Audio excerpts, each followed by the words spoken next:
Amados, Deus é um Deus de detalhes. Deus é um Deus que é minucioso. Quando a gente vem para a igreja, a gente tem que prestar atenção a cada detalhe que é dito aqui em cima. O mínimo de Deus já é o suficiente para nos alegrar. Semana passada, eu quero frisar aqui, o pastor Denis estava pregando sobre o propósito, o porquê do sofrimento na vida da pessoa, que Deus gospe no chão, né?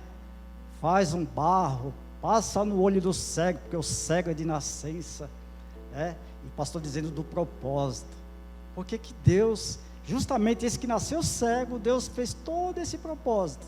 Ele podia simplesmente fazer que nem os outros. Eu achei interessante.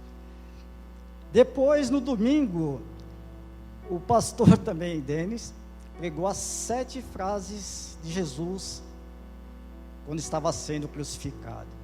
Quem estava aqui domingo? Quinta e domingo. Você viu que Deus está falando a mesma coisa. E essa semana que passou, eu estou fazendo a pós-faculdade, então quase eu não estou lendo a Bíblia, porque estou sem tempo mesmo, por conta do estudo. E justamente nesta semana em qual o pastor pregou na quinta e no domingo, eu estava meditando na palavra, porque eu gosto muito de frases. Frase é uma coisa que marca muito. Às vezes você está ouvindo uma pessoa falar, mas ele diz uma coisa que não sai da tua cabeça, fica ali. Não é verdade? E Deus, Ele usou 7 frases. E eu não vou fugir disso não. Só que desta vez, eu quero falar de 4 pessoas.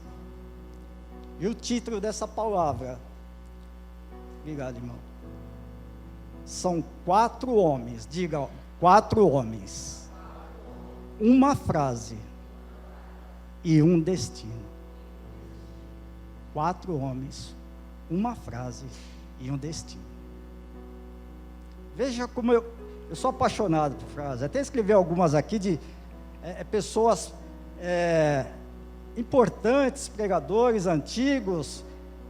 Um vai dizer assim, ó: Deus nunca disse que a jornada seria fácil, mas Ele disse que a chegada vale a pena. Max Lucado. Deus nunca disse que a jornada seria fácil, mas que a chegada vale a pena. Outro vai dizer: o maior acontecimento da história não foi o homem subir e pisar na lua, mas foi Deus descer e pisar na terra. Bíblia. Olha que interessante. Mas antes de eu começar a pregar, eu quero fazer oração, pedir a Deus que nos conduza, porque dele é a palavra, dele é o louvor, a Ele seja toda a honra, a Deus seja toda a graça, todo o poder. Amém? Santo e eterno Deus, Pai, eu sei que minha voz não é das melhores, Senhor. Eu sei que não tem tanta eloquência, Pai, mas eu tenho um coração voltado a Ti, Senhor. Eu tenho um coração que, Pai, que eu permito que o Senhor me use, Senhor. Então, ao assumir esta tribuna, Senhor, que o Senhor fale ao seu povo, porque é o teu povo que aqui está, Senhor. Que não seja mais eu, mas seja o Senhor falando através da minha vida, meu Pai. Usa-me como instrumento em tuas mãos, meu Pai eterno. Em nome de Jesus, eu já agradeço e amém. Amém, amados? Olha, nós oramos aqui por quantas pessoas? Câncer, enfermidades, pessoas que vêm à igreja, que adoram o Deus Todo-Poderoso, e no entanto, está passando por enfermidades, necessidades. Por que Deus permite isso? Aí nós vamos entender alguns personagens bíblicos. Porque, amados, o chamado de Deus não é fácil para ninguém. Nem para quem prega, nem para quem está sentado aí. Mas Deus, Ele tem algo melhor para nós. É um processo. E todos há de passar por um processo. Então, a primeira pessoa que eu quero chamar a atenção de vocês aqui na Bíblia, ele vai dizer uma frase que está em 1 Reis, capítulo 19, versículo 4. Enquanto você abre a Bíblia, eu vou beber um pouquinho de água.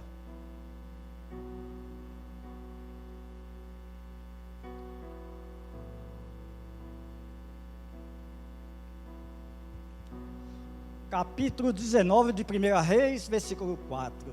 O finalzinho vai dizer assim: olha o que o personagem disse: já basta, ó Pai, toma a minha vida, pois não sou melhor que os meus pais. Quem disse essa frase, amados? Quem disse essa frase? Profeta Elias. E quem é o profeta Elias? Vamos entender quem é o profeta Elias? Capítulo 17 de 1 Reis. Vou contar a história dele. Essa pregação ela não vai ter, não vai ser expositiva. Eu quero trazer mais o tema do processo de Deus na vida das pessoas. A importância da frase que Elias usou: já basta, ó Pai, porque mata-me, Senhor, porque não sou melhor que meus pais. Por que que o profeta disse isso? Capítulo 17, versículo 1, vai dizer que Elias, o tisbita, vai adiante do rei Acabe e diz assim: vive o Senhor, Deus de Israel, perante cuja a face estou, e que nestes anos nem orvalho, nem chuva haverá, senão segundo a minha. Ele não disse a palavra de Deus, ele disse a minha palavra. Olha a ousadia deste profeta, amados, chegar diante de um rei e dizer isso na frente de um rei. Então eu devo entender que todo profeta tem um pouco de loucura, porque tem que ser louco, porque o rei poderia matar. Mas veja bem como é interessante, porque Deus, ao ver isso lá do céu, quando Elias diz isso ao rei, o próprio Deus diz assim: Elias, corre, sai daí, Elias, vai para o rio Querite, onde eu vou te sustentar. Já ordenei os corvos para te sustentar de dia e de noite.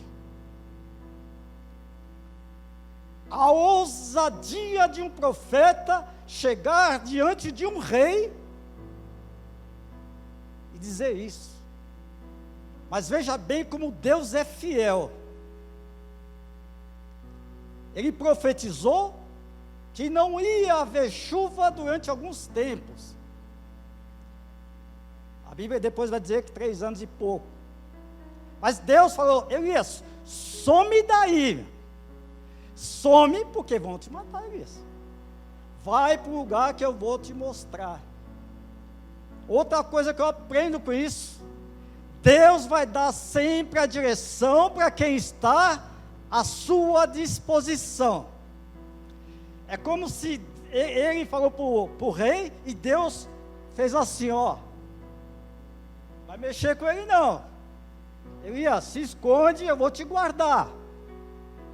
E por algum tempo o profeta ficou ali. Mas a seca começou a secar o rio. Os corvos traziam pão e carne, de manhã e de tarde. De manhã e de tarde. Mais uma coisa que eu aprendo com isto: que Deus vai estar sempre te dando o sustento. Deus é fiel e Ele sempre vai te dar o sustento. Mas acabando que o rio secou, novamente vem Deus e fala assim: Elias, vai para a cidade de Sarepta, porque eu ordenei a uma viúva a te sustentar.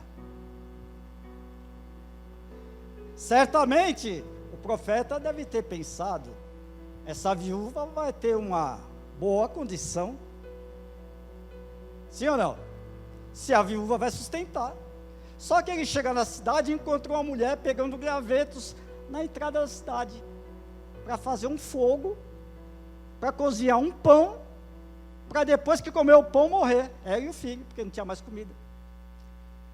Ontem eu estava ministrando na sala dos homens e eu ministrei sobre Mateus 6,33, buscai primeiro o reino de Deus e a sua justiça, e as demais coisas vos serão acrescentadas. O que é as demais coisas? Deus vai suprir tudo para você, meu amado. Eu amo frase, eu sempre digo uma frase aqui. Alguém sabe qual a frase que eu mais uso aqui? Alguém arrisca dizer aí? Jefferson? Deus não deve nada para ninguém, amados.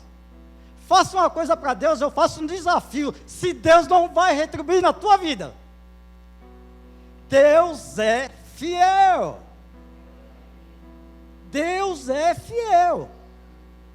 Faça sem medo.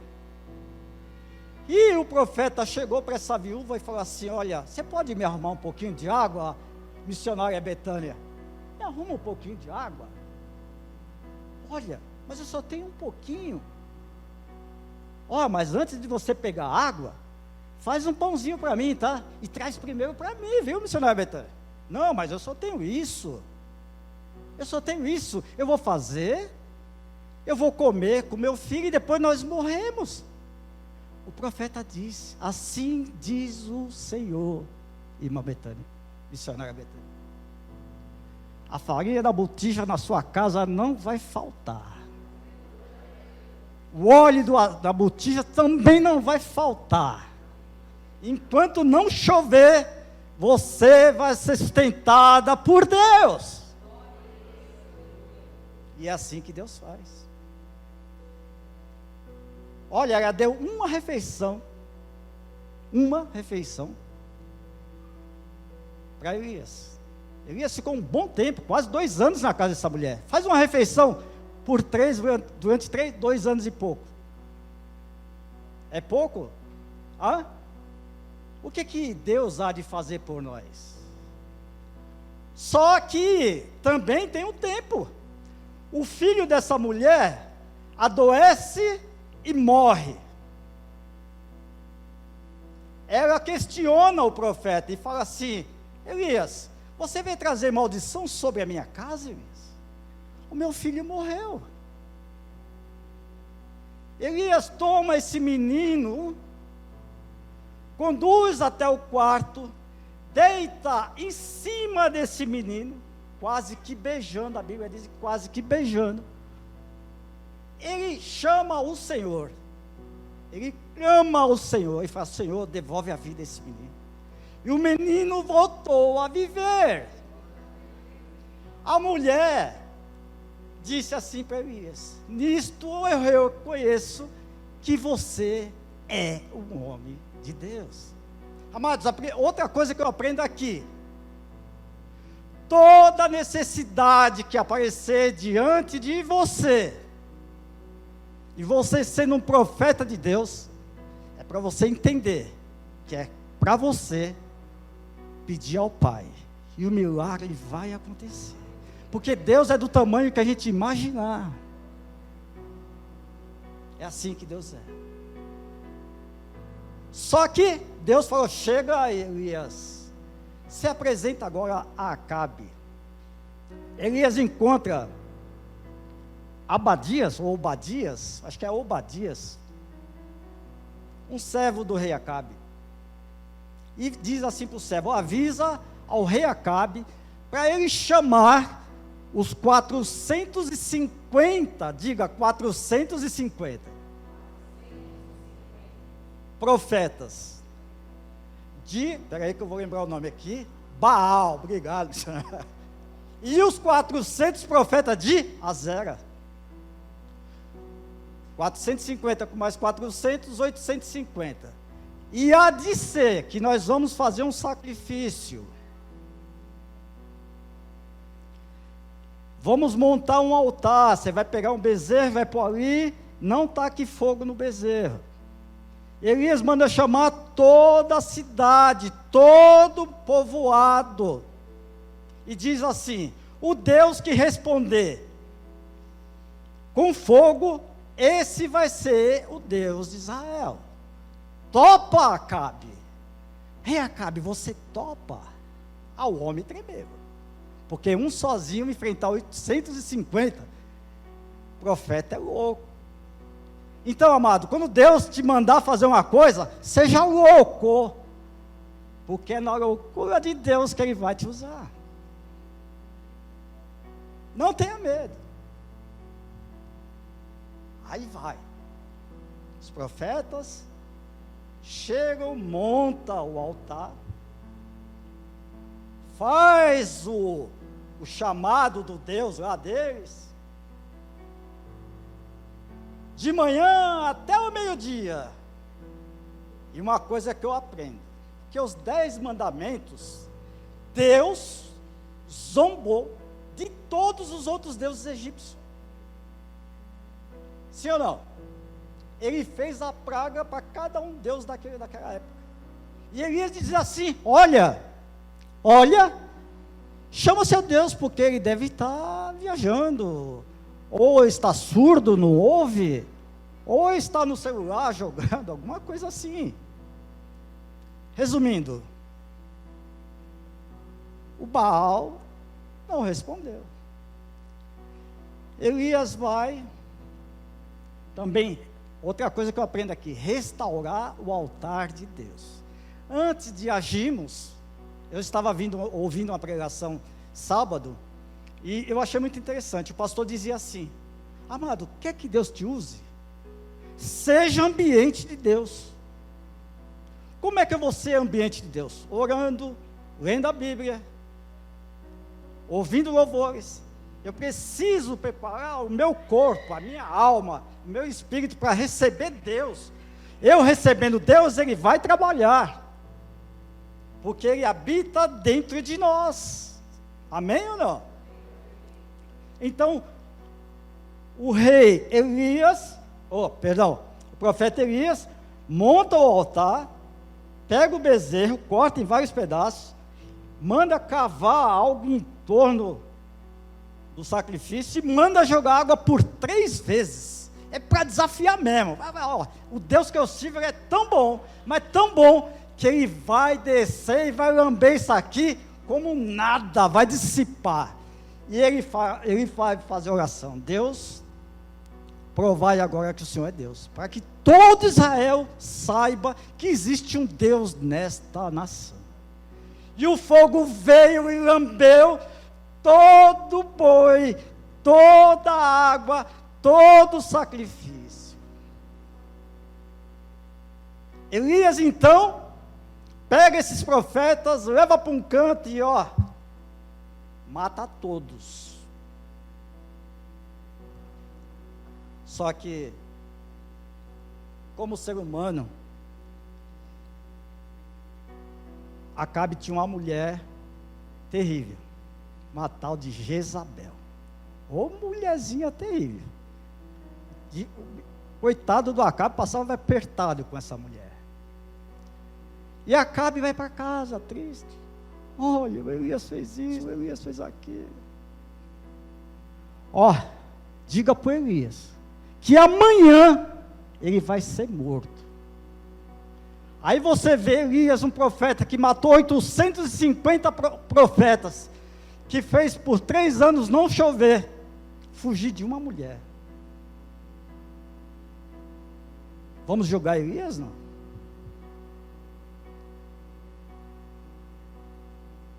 Negativo. Ele é um ser humano, como eu e você.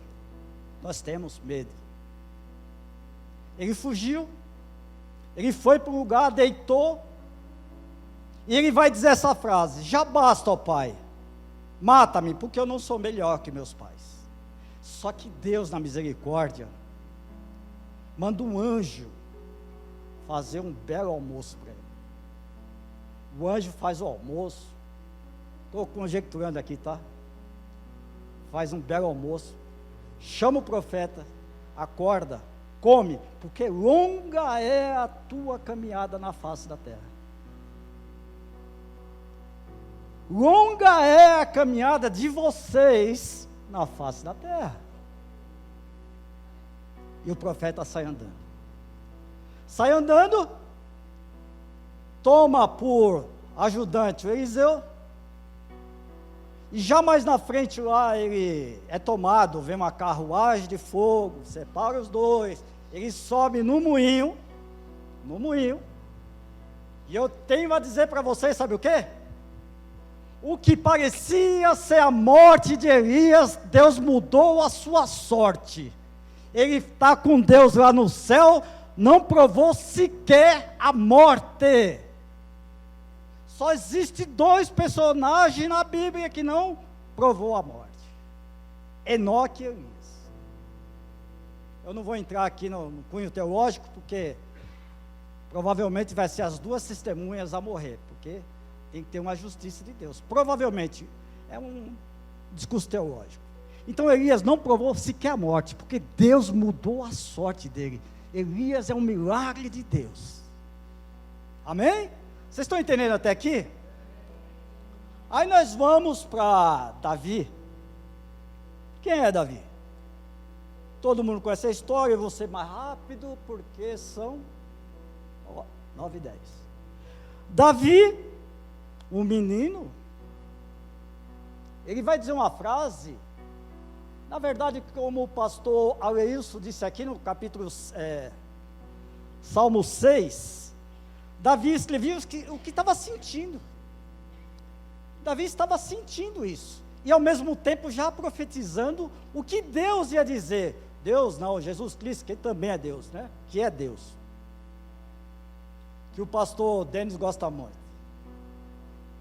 Lamas, vamos ver, Sabatini, né? Lamas Sabatini, uma coisa assim. Ou resumindo, o português: Deus meu, por que me desamparastes? Jesus repetiu uma frase de Davi, Salmo 22. Ele repetiu lá na cruz: Deus meu, por que me desamparaste? Por que me dá as costas, Senhor?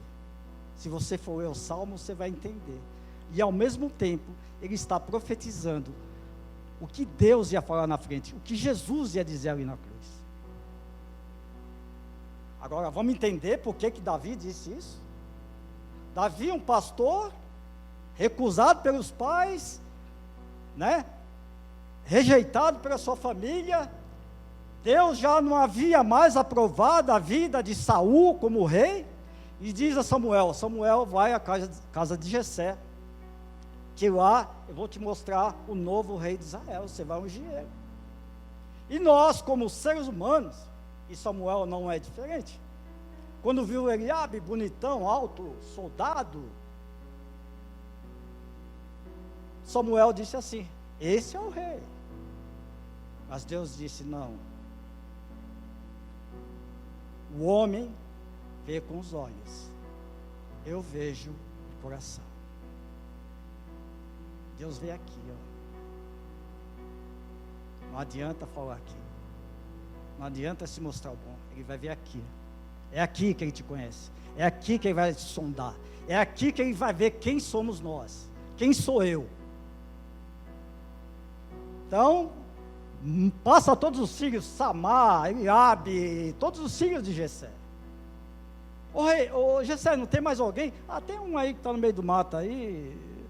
Vai, manda chamar o menino dá ungido a rei. Aí eu pergunto para vocês: ele foi ungido a rei e já foi ser rei? Não. Ele foi ungido a rei.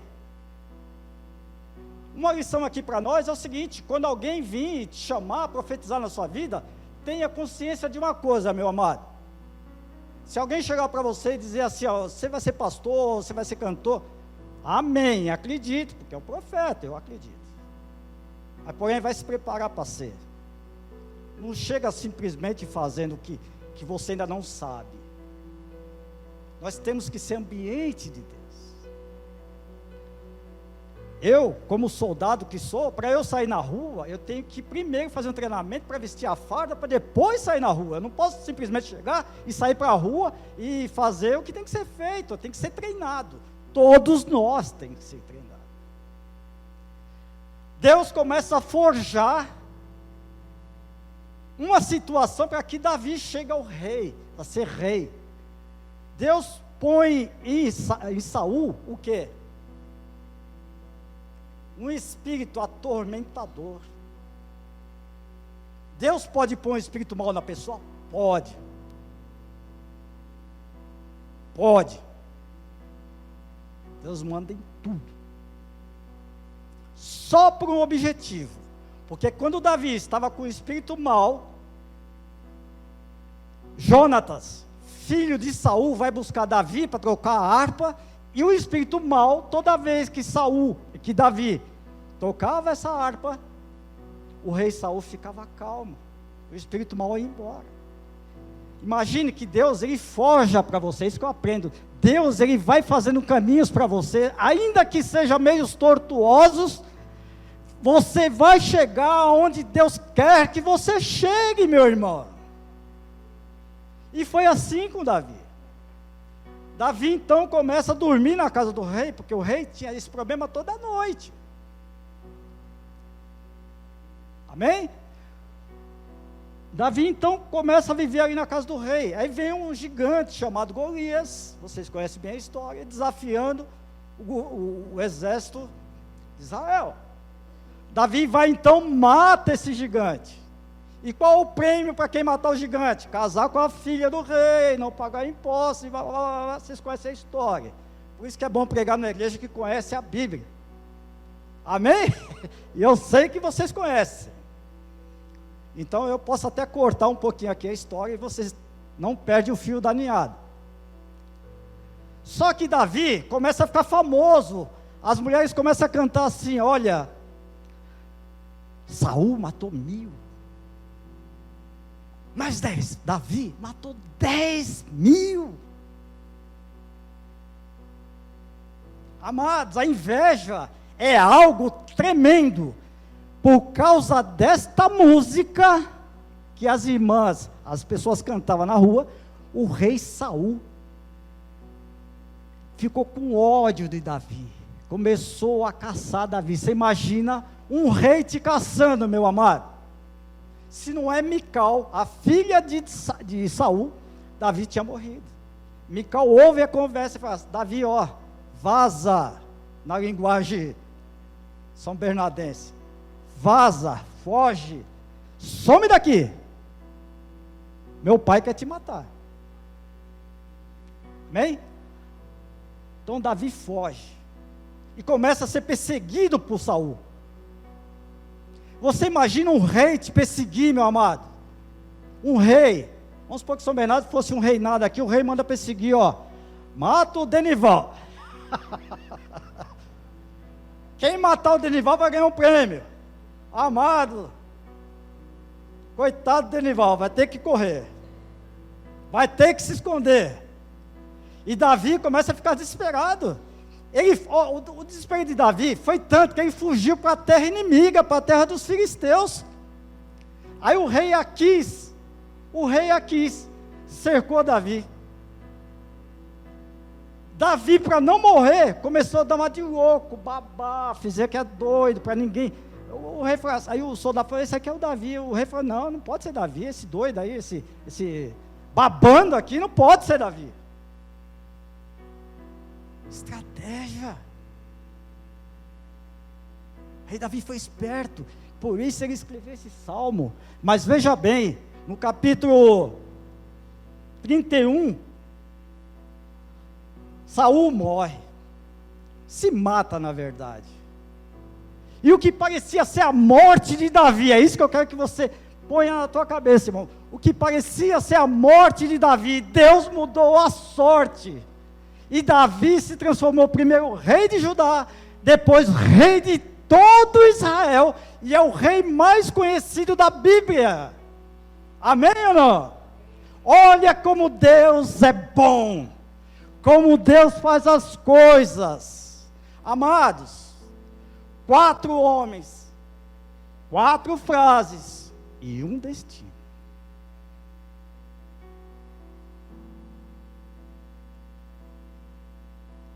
Vamos para um homem que disse uma frase aqui. Pastor Denis, eu estou te copiando só um pouquinho das frases lá, viu? Ele disse assim, ó. Esse eu acho que vocês conhecem. Uma frase difícil. Ele diz assim: Pai, se possível, passe de mim este cálice. Quem disse essa frase, irmãos? Eu não ouvi. Quem disse essa frase? Jesus. Jesus é Deus. Eu estou acabando de dizer aqui que quem falou essas frases é porque estava sofrendo, é porque estava necessitado, porque estava passando por um teste muito grande na sua vida, ele estava com medo da morte. Mas Jesus está com medo da morte? Gelson, Jesus com medo da morte? O dono da vida com medo da morte, pastor Denis? Ele estava com medo da morte. A Bíblia vai dizer que Jesus é 100% homem, como estava aqui na terra. E como homem ele tinha medo, como homem ele tinha sede, como homem ele comia, como homem ele dormia, bebia água. E como homem ele sentiu medo. Sabe por que Jesus sentiu medo? Porque eu e você sentem medo. Nós somos a semelhança. Nós somos a imagem dele. Deus desceu na terra para entender por que o homem sofre tanto. Então vamos entender. Jesus, Deus manda o seu Espírito vir sobre Maria. Maria se engravida de Jesus. Jesus nasce, cresce, faz os seus milagres, faz os seus discípulos.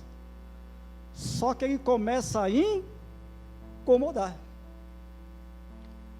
Amados, todo profeta de Deus incomoda. Todo servo de Deus incomoda. Se você não estiver incomodando alguém, tem alguma coisa na tua vida. Não é incomodar de ser chato, mas é incomodar de você, de uma certa forma, não ficar falando, mas de incomodar com o seu comportamento. Se você está numa roda, a pessoa está acostumada, quando está piada, imprópria, você chega e já não fala mais, porque chegou o irmãozinho. Então todo profeta incomoda. Até a família de Jesus não aceitava ele. Só que Jesus sabia o processo, como disse o pastor Denis na quinta-feira. Tudo é um processo na vida do homem, e Deus não é diferente. Jesus é Deus, gente. Jesus é Deus. E por ser Deus, ele tinha que também passar por um processo, porque senão não ia ter justiça. Aí ele vai no Lucas 22, 42, ele está ali no Getsemane, e 22 em diante, ele está orando a Deus, está dizendo essa frase: Pai, se possível, passe de mim este cálice. Ele morreu por mim, morreu por você. Ele não tinha culpa nenhuma, mas ele aceitou o propósito de Deus descer na terra, se esvaziar de si mesmo e morrer por nós. Ele sabia que o pecado do mundo ia vir sobre as suas costas. Ele então começa a suar gotas de sangue. Ele começa a suar gotas de sangue. Você tem ideia o que é isso, amados? Suar gota de sangue. Aí então vem um dos seus amigos, o trai com um beijo. E como disse o pastor aqui com muita propriedade, ele chamou esse traidor de amigo. É assim que você trai o Filho do homem, meu amigo.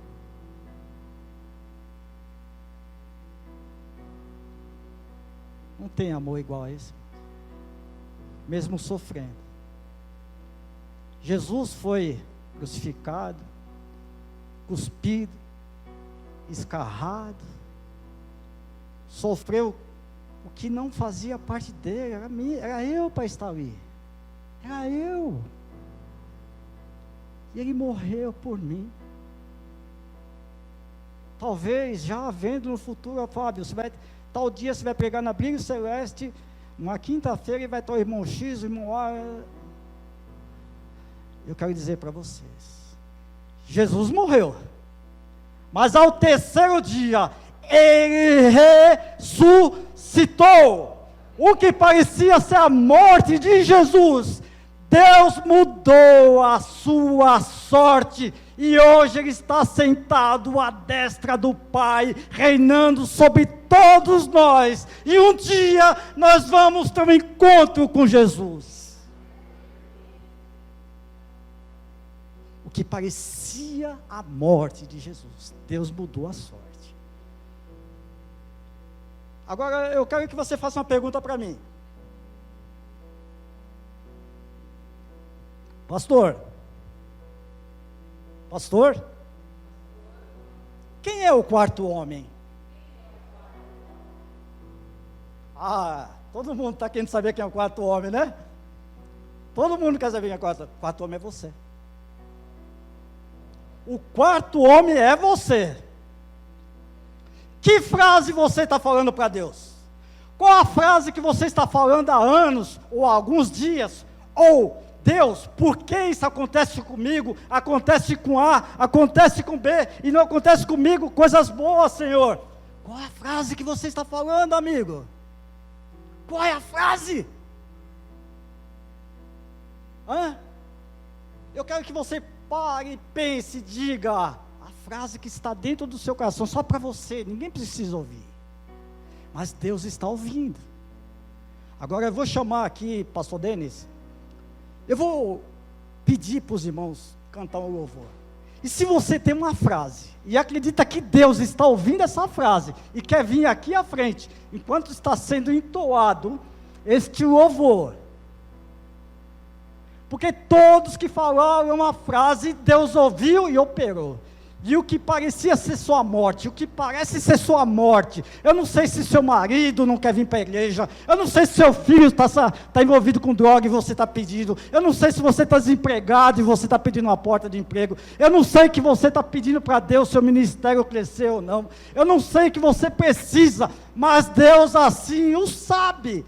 E o que vai parecer sua morte, que você acha que não tem mais sorte, que acabou, Deus não me escuta, Deus não me ouve, não adianta, pastor, eu vou vir aqui o ano todo, toda semana, e Deus não vai me ouvir. Eu digo para você hoje, Deus está te ouvindo. Vamos ficar em pé? E se você sentir de Deus enquanto está sendo entoado esse louvor, vem aqui à frente, nós vamos orar por você.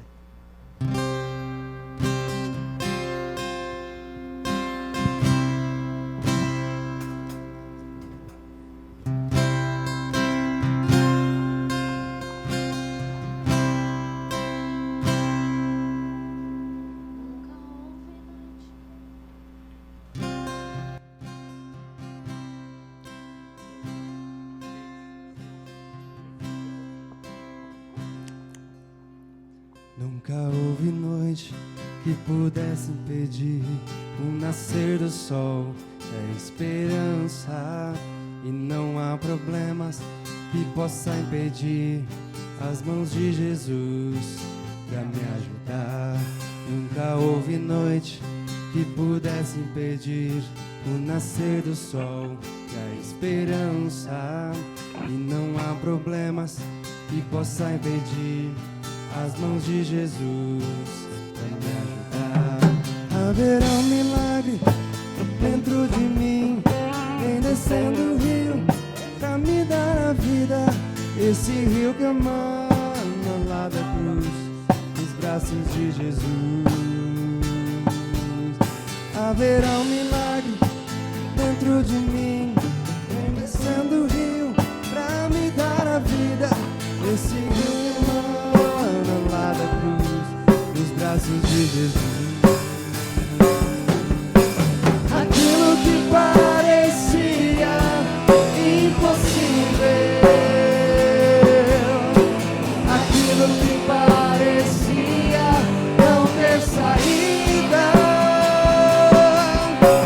aquilo que parecia ser minha morte, mas Jesus mudou minha sorte.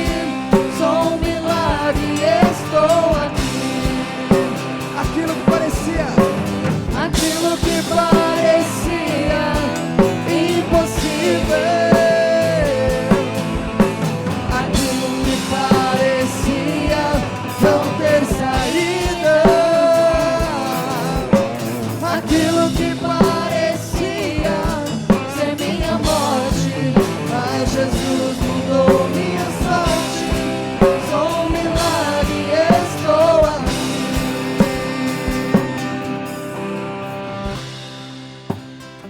Amados, talvez algum de vocês ainda não entendeu. Talvez algum de vocês aí atrás está dizendo uma frase para Jesus. Todos que disseram a frase, Jesus ouviu. Se você está mentalizando uma pessoa que você quer que Jesus entre na vida dessa pessoa, amados, não é sentimentalismo, é realismo. Deus está aqui, quer ouvir você, interceder por essa pessoa. Vem até aqui à frente, com certeza Deus vai ouvir a tua frase, não tenha medo. Nunca houve noite que pudesse impedir o nascer do sol.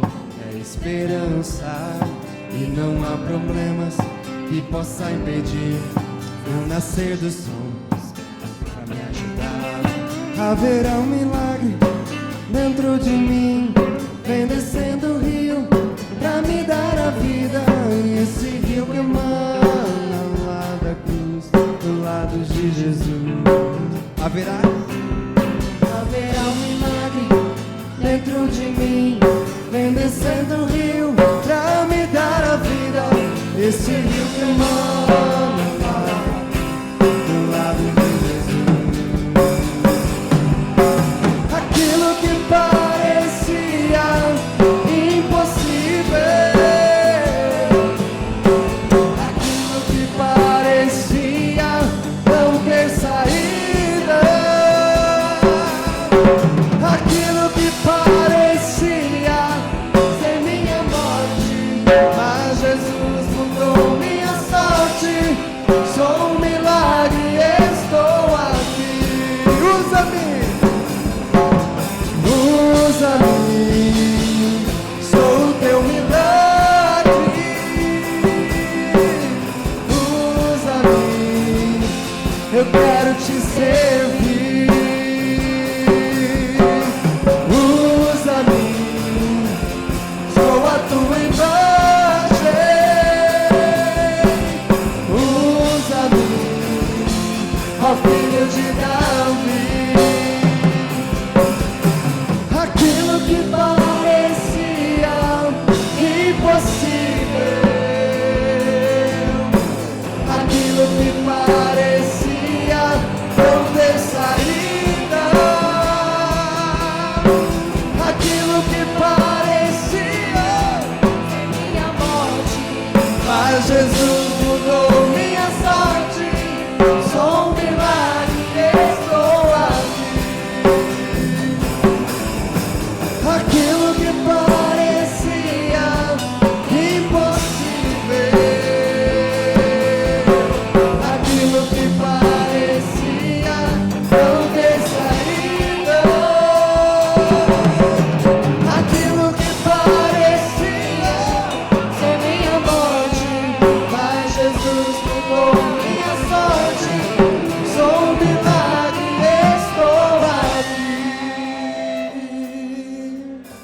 Amém. Você é um milagre de Jesus. Amém? Então, palmas para Jesus.